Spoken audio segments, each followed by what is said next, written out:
Happy birthday!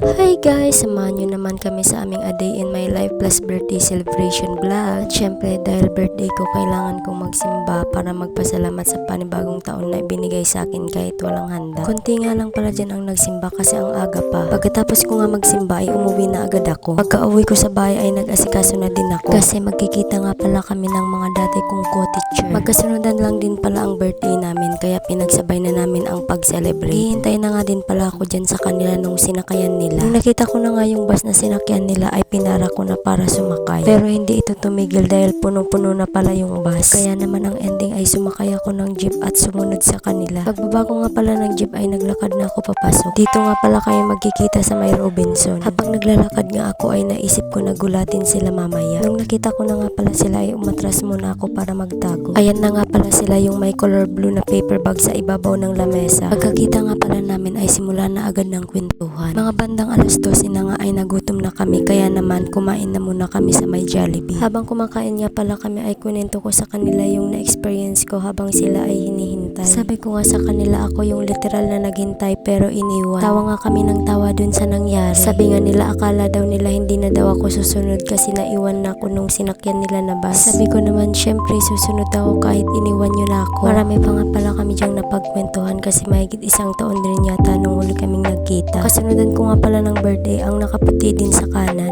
Pagkatapos nga pala namin mag-ikot-ikot dito sa Robinson mga bandang alas 4 ay umuwi na din kami. Pagka-uwi ko nga pala sa bahay ay nagpahinga muna ako saglit at pagkatapos naligo. Kasi lalapas din kami ni Richard ngayong hapon para i-celebrate ang birthday ko. Kakain nga lang pala kami dito sa Anli Samgyeopsal dahil first time ko nga lang pala mag-celebrate ng birthday ko na kasama siya. Yung isang taon kasi sakto pag birthday ko kakasakay niya lang din ng barko. Siya na nga pala dyan ang kumuha ng kakainin namin. Kinuha niya nga pala dyan na kakainin niya ay lahat pork kasi bawal siya ng chicken dahil allergy siya. Ang kinuha niya naman sa akin ay lahat chicken kasi ayoko ng pork dahil di ako kumakain ng taba. Lahat nga pala ng flavor ng pork at chicken ay kumuha na siya para matikman daw namin lahat. Punong-puno na nga pala dyan ang dalawang plato namin ng pagkain. Kaya naman kumuha na siya ng panibagong plato. At pagkatapos naglagay na ulit siya ng mga kakainin namin. Kumuha nga din pala siya dyan ng sweet corn na gagawin namin kanin. Kasi hindi na kami dyan kakain ng kanin. Kumuha na nga din pala siya dyan ng repolyo para may gulay kaming makain. Pagkatapos nga namin kumuha ng mga pagkain ay naglakad na kami pabalik sa upuan namin. Ito na nga pala yung lahat ng kinuha naming pagkain. Nilagay niya na nga pala dyan yung mais sa sabaw. Happy birthday! Thank you! Love you!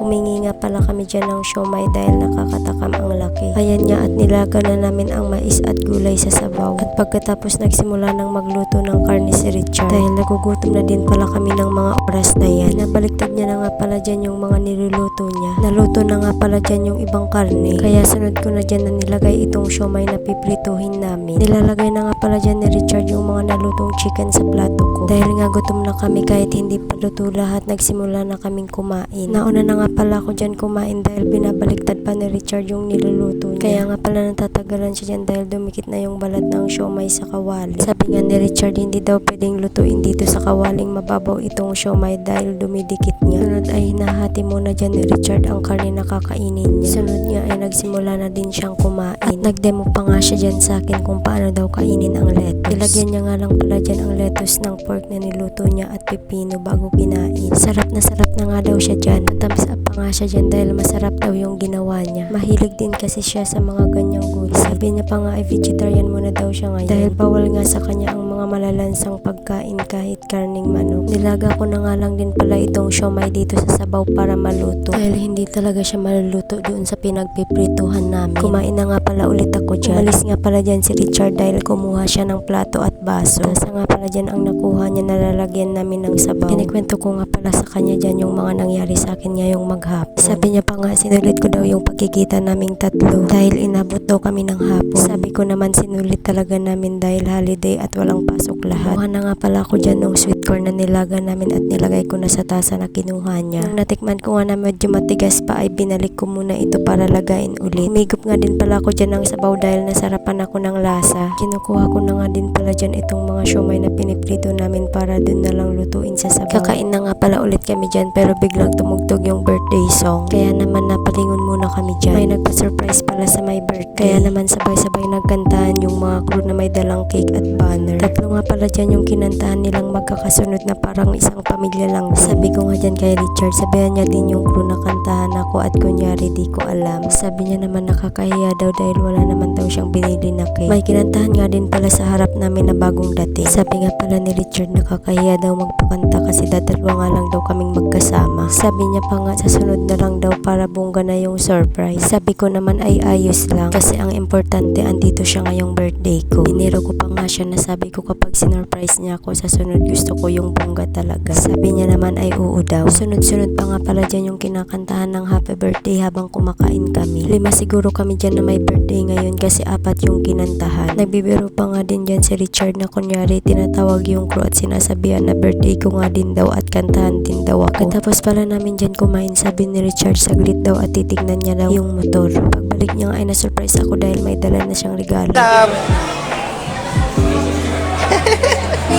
Happy birthday! Welcome! Buksan mo na. Hop! Hop! Simple lang yan ha, simple lang. Uy! Tingnan ko. Thank you! Oh, cute baga. May kapatid. Di pa kasi afford ng pera, kaya dyan muna tayo sa mga simpleng regalo. May kapatid na si Miko. Thank you lang. Welcome! Simply pero affordable. Appreciated yan.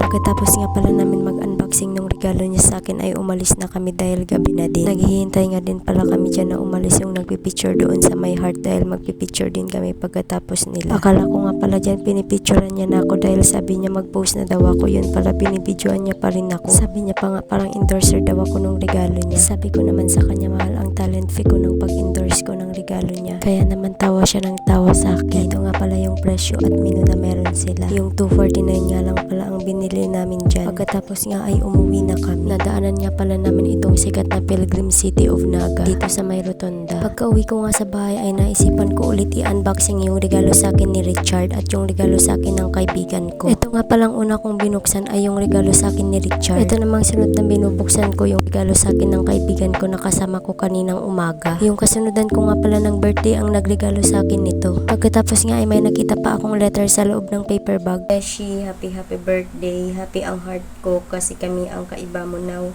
na birthday mo. My wish for you is of course genuine happiness. May your goals in life do come true. Stay in love para Pinoy Pretty. Happy birthday. Pasensya sa gift. Yan lang kaya ko ha. Anyway, hope you like it.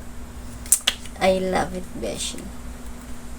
Pagkabasa ko nga nung letter niya ay syempre sinukat ko na agad yung regalo sa akin. Thank you, Beshi, sa regalo. Love it.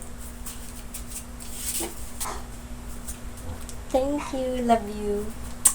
Inaumagahan niya ay hindi pumayag ang aming Disney princess na hindi niya daw masuot yung Barbie ko na damit. Kaya naman nung natuyo na ito pagkatapos ko nalabahan ay sinuot ko na agad sa kanya. Kasyang-kasya nga din pala itong damit ko sa kanya. Hanggang dito na lang. Bye-bye. Thank you for watching. Please don't forget to like, share, and subscribe to our YouTube channel, Maychart.